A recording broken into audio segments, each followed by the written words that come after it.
Gadis mengenakan celemek. Dengan kedua tangannya, dia berusaha menutupi ambisinya yang besar di dadanya. Karena ini adalah satu-satunya kain penutup yang tersisa di tubuhnya. Kemudian seorang pelayan pria masuk. Melihat gadis yang telanjang, ekspresinya mulai terlihat aneh. Pelayan pria menjilat bibirnya. Kemudian mengambil telepon.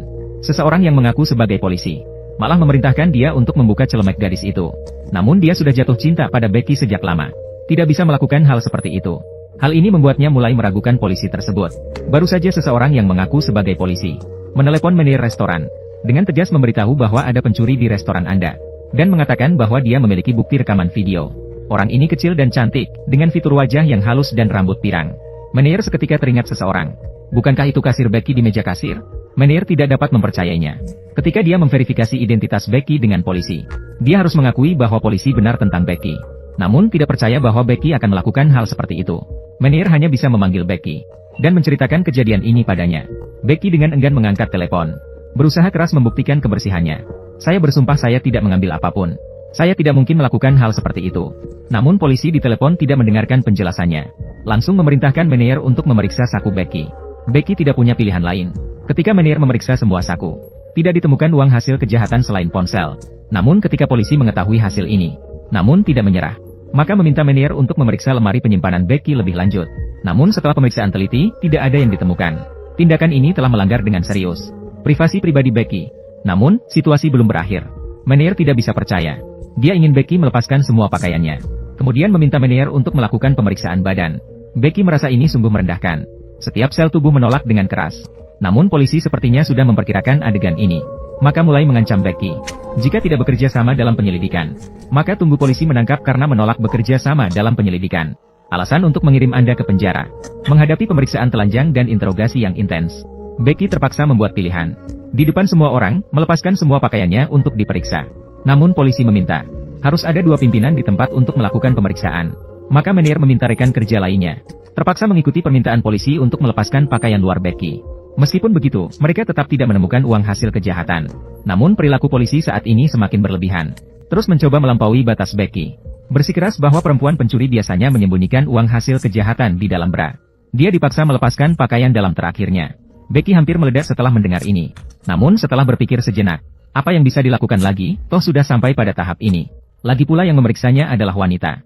Maka dengan didesak oleh polisi, Becky terpaksa melepaskan lapisan pelindung terakhirnya. Namun, apakah kamu pikir ini sudah selesai begitu saja?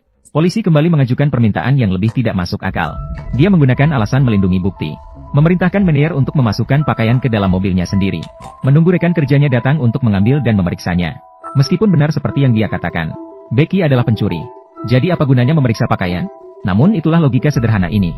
Manajer dan karyawan wanita sama sekali tidak menyadari ini adalah tipuan. Ini berarti Becky selanjutnya harus tetap dalam keadaan telanjang sepanjang waktu.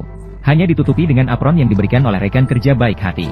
Sementara itu, manajer sibuk membantu polisi sepanjang hari. Saat itu restoran sedang sibuk sekali. Butuh bantuan dengan cepat. Namun polisi bilang kamu bisa pergi. Tapi harus mencari seseorang untuk menggantikanmu mengawasi Becky. Dan orang itu harus laki-laki. Meskipun permintaan ini agak berlebihan. Manajer setelah berpikir sejenak merasa, meskipun bertemu secara terbuka antara pria dan wanita sendirian, tapi mungkin juga tidak berani ada kejadian aneh di siang hari. Maka dia dengan sembarangan mencari seorang karyawan pria untuk menggantikannya. Menyelesaikan tugas polisi selanjutnya. Namun bagi Becky, ini tanpa ragu merupakan sebuah penghinaan besar. Tak lama kemudian karyawan pria mengambil telepon. Polisi bahkan melepas celemek Becky untuk pemeriksaan. Temukan di mana dia menyembunyikan uangnya. Namun karyawan pria sebenarnya sudah jatuh cinta pada Becky, sehingga sangat menghormati Becky. Oleh karena itu, menghadapi permintaan yang tidak masuk akal ini, dia marah dan bertanya balik, "Apa kau benar-benar polisi?" Polisi di ujung telepon sangat gelisah takut terbongkar. Segera perintahkan dia untuk memanggil manajer toko. Namun manajer toko sama sekali tidak merespon. Identitas polisi di telepon menimbulkan keraguan. Malah khawatir melawan polisi. Meminta maaf atas perilaku karyawan pria. Melihat manajer toko tunduk begitu saja, polisi semakin keras. Bahkan meminta manajer untuk mencari pria untuk mengawasi Becky. Namun toko sedang sibuk dengan bisnisnya. Tidak ada staf yang cocok untuk ditempatkan. Namun polisi langsung mengancam, jika tidak bekerja sama dalam penyelidikan, mereka akan menyegel toko dengan membawa rekan-rekannya. Sehingga manajer tidak bisa menjalankan bisnisnya tanpa pilihan. Akhirnya, dia memanggil suaminya. Karena dia yakin suaminya jujur dan patuh, pasti akan bekerja sama dengan jujur di depan polisi. Tidak mungkin melakukan hal yang melanggar aturan. Namun tak seorang pun menyangka, suaminya memilih untuk tunduk di bawah ancaman dan godaan polisi. Mereka menyamar sebagai polisi. Dengan nada perintah, mereka memerintahkan suaminya Tariklah celemek Beatrice-nya. Tak disangka suaminya malah tertawa. Karena perintah yang konyol ini, malah membuatnya agak bersemangat. Namun dia adalah seorang pria tua yang prinsipil dengan prinsipnya sendiri. Namun si penipu polisi melihat dia tidak mau patuh. Lalu mulai mengancamnya. Kamu harus memikirkannya dengan baik. Berani melawan saya, maka saya akan menangkapmu atas alasan menolak untuk bekerja sama. Benar saja, suaminya langsung menurun. Dia hanya bisa meminta Bia melepas apron yang tersisa. Bia yang terisolasi tidak berani melawan dan hanya bisa patuh. Saat dia baru saja meletakkan apron di tangannya, penipu di ujung telepon itu langsung tertawa. Bahkan merasakan kepuasan atas keberhasilan. Beberapa kalimat dalam satu paragraf. Terjemahkan semua kalimat berikut ke dalam bahasa Indonesia, tampilkan hasilnya dalam format kalimat asli kalimat terjemahan. Dia dibiarkan dipermainkan oleh penipu polisi di telepon. Meskipun mereka tidak pernah muncul dari awal hingga akhir. Meskipun sampai sekarang lawan belum pernah mengungkapkan kantor polisinya sendiri. Namun Becky tidak meragukan hal ini sama sekali. Kemudian polisi palsu di telepon semakin arogan. Memaksa suaminya untuk menggambarkan ciri-ciri tubuh Becky. Bahkan membuat Becky berlutut di atas paha suaminya. Seperti ayah memukul anak. Dengan wajah tanpa ekspresi, ia dengan keras membantu memperbaiki pinggul palsu. Sambil memukul, dia memberinya peringatan. Jangan sembarangan menyentuh barang yang bukan milikmu. Becky hanya bisa menahan penghinaan ini dengan diam-diam. Namun ceritanya belum berakhir. Seiring dengan permintaan polisi yang semakin berlebihan, suaminya tampaknya menyadari kesalahannya.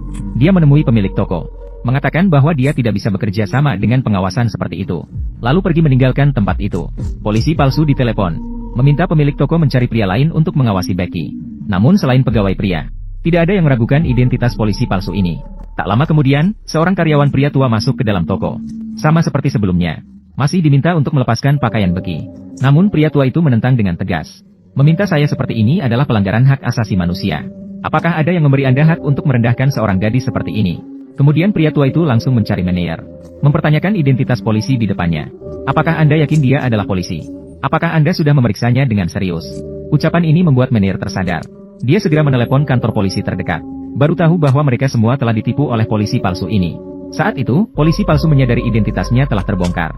Akhirnya harus menutup telepon dan menghilang. Namun tidak lama kemudian, polisi sebenarnya tiba di restoran. Semua orang bertanya kepada Becky, seorang polisi tanpa bukti identitas. Mengapa Anda tidak mempertanyakan? Mengapa begitu mudah melepaskan pakaian? Namun Becky sendiri juga bingung. Dia merasa bahwa dia harus membuktikan dirinya tidak bersalah dengan cara melepas pakaian. Kemudian polisi menyelidiki. Akhirnya mereka menangkap polisi palsu ini dan menghukumnya dengan 7 tahun penjara karena pelecehan seksual.